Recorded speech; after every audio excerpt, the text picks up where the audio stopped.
Pada kesempatan kali ini, kita akan membahas sebuah film yang dibuat di negara Korea dan dirilis pada tahun 2019, yaitu film Parasite.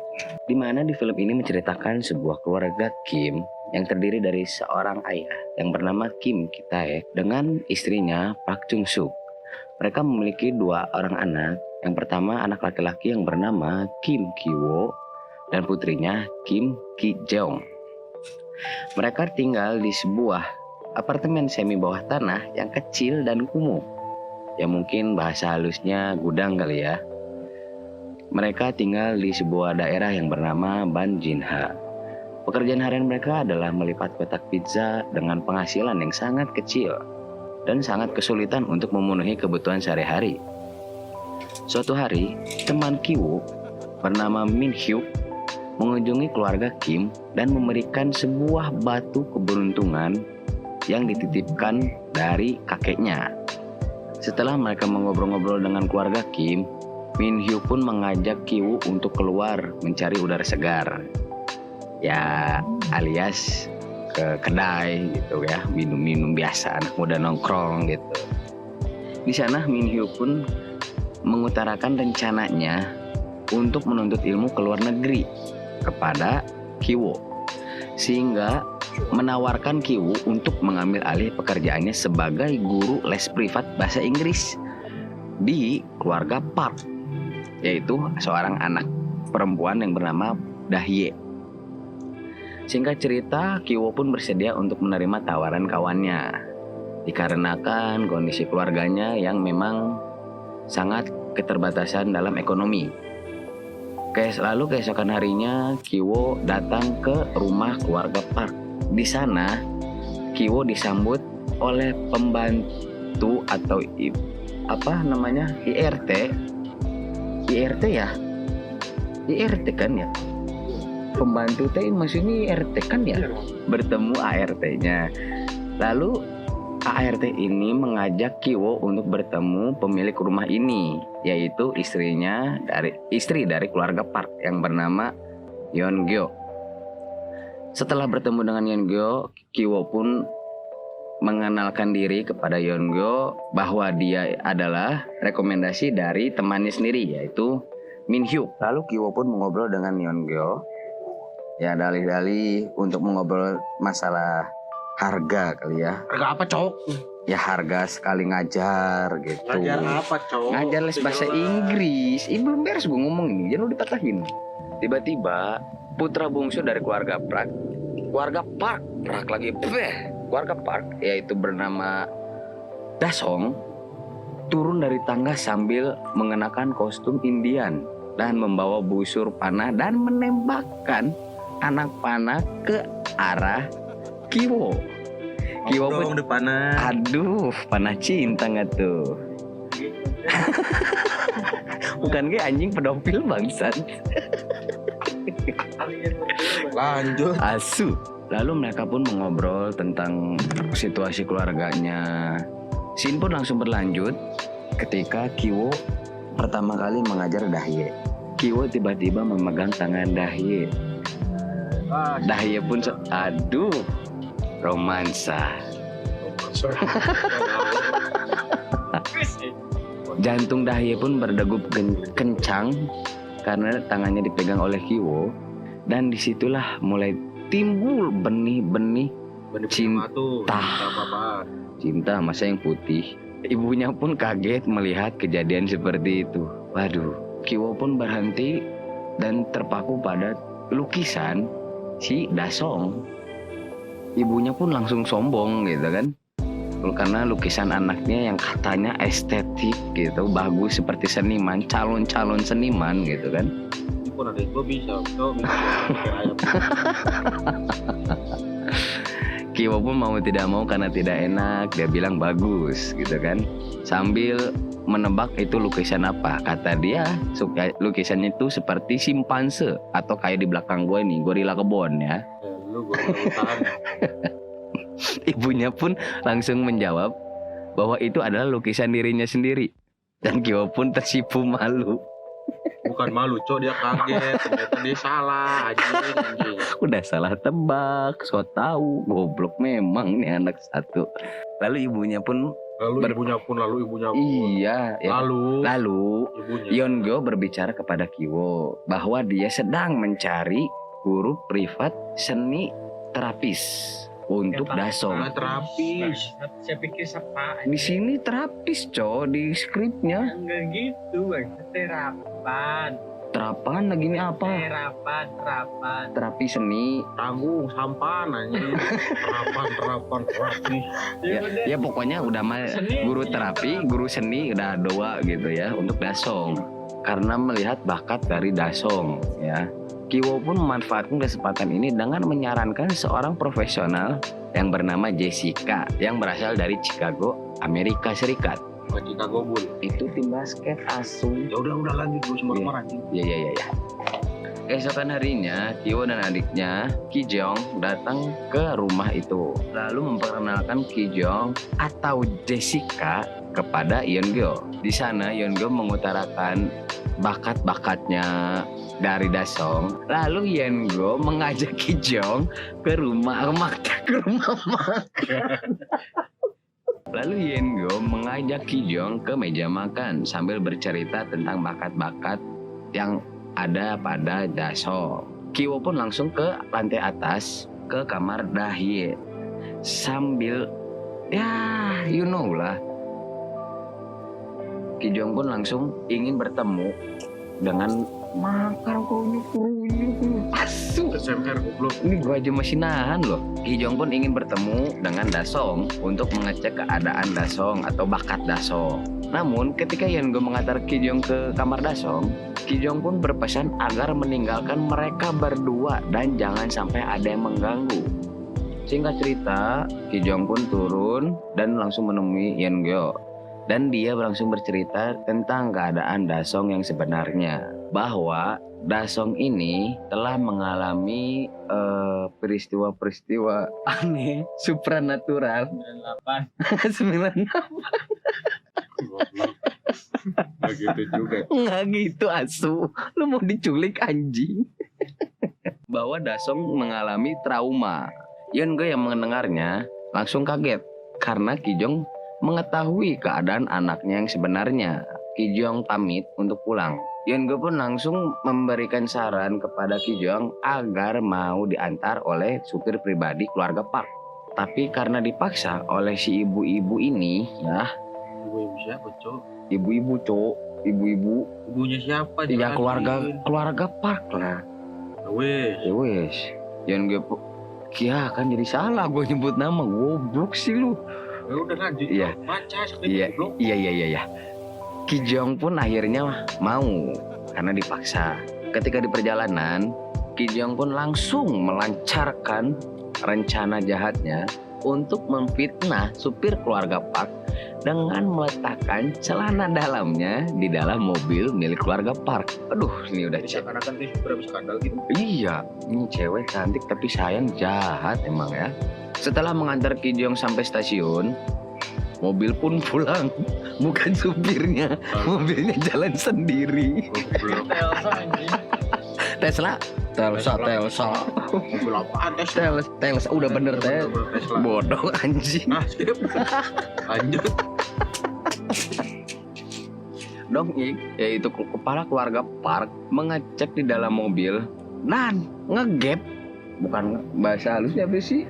Mengetahui ada Iya, celana dalam mengetahui ada celana dalam di dalam, ada celana dalam di dalam, ada celana dalam di dalam, ada celana dalam wanita di dalam mobilnya. ada celana dalam wanita di dalam mobilnya. Dan Don Ik pun langsung naik pitam. Anjing bahasa aing bahasa banget. Lalu Don Ik pun emosi melihat ada benda sakral di dalam mobilnya. Hanya itu kita itu. Bau men.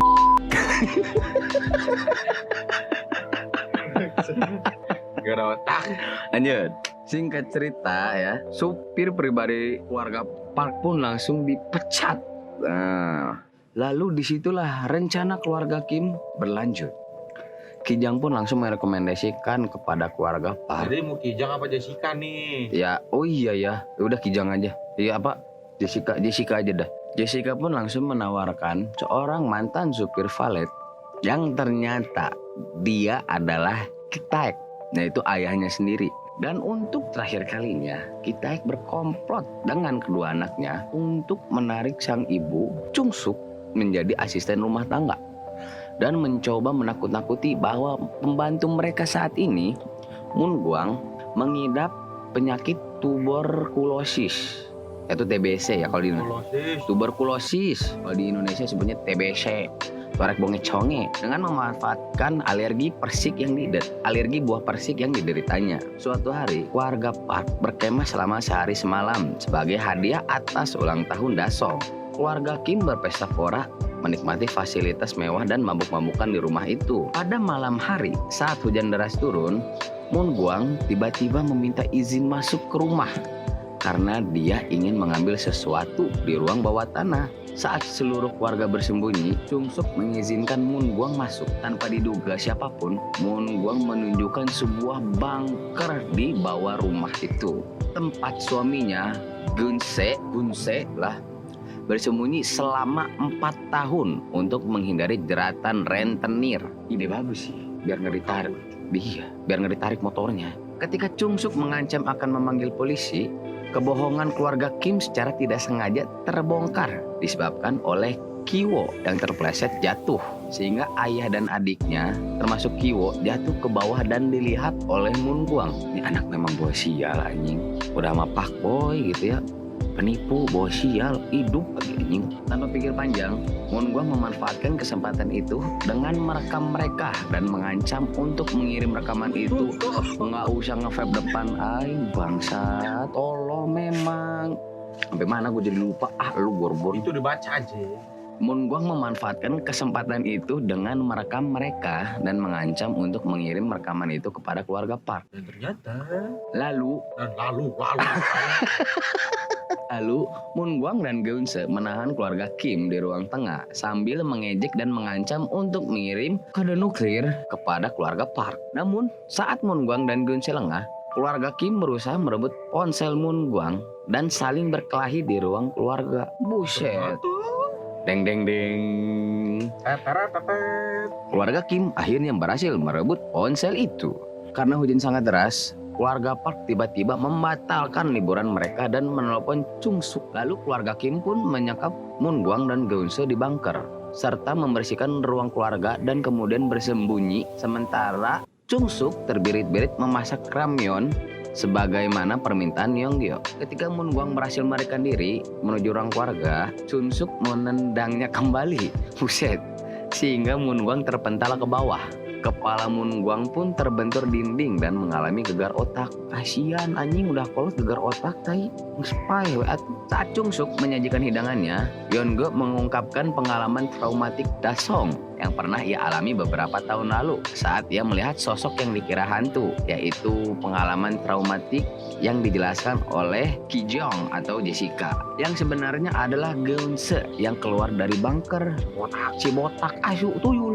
Saat keluarga Kim yang tersisa bersembunyi di bawah meja, secara kebetulan Dong Ik dan istrinya tiba-tiba duduk berdua di sofa ruang tengah sambil melihat anaknya sedang kemah di luar. Dan disitulah terjadi scene investasi saham. cocok tamam. Cocok tamam. Kan belibet kan mampus Cocok tanam lagi. lur. Biasa itu usluk ngatuh. Lalu Dong Ik mengeluh soal bau badan Kitaek kepada istrinya sambil mencoba meraba-raba roket Yeonggyo dan merayunya untuk minta jatah di sofa itu. Lalu Yeonggyo pun terhasut oleh rayuan maut Dong Ik dan mereka pun mengaduk mantap bersama sambil Gak gitu anjing. Setelah mereka mengaduk mantap bersama, mereka pun tertidur pulas karena capek. Memanfaatkan keadaan, Dong Ik dan istrinya yang tertidur, Kitae, Ki Jeong, dan Kiwo, yang mereka bertiga lah capek anjing, meninggalkan rumah dan berlari ke rumah mereka. Mereka mendapati lingkungan tempat tinggal mereka diterjang banjir. Apartemen mereka terendam dan langsung berupaya menyelamatkan barang-barang yang masih bisa diselamatkan.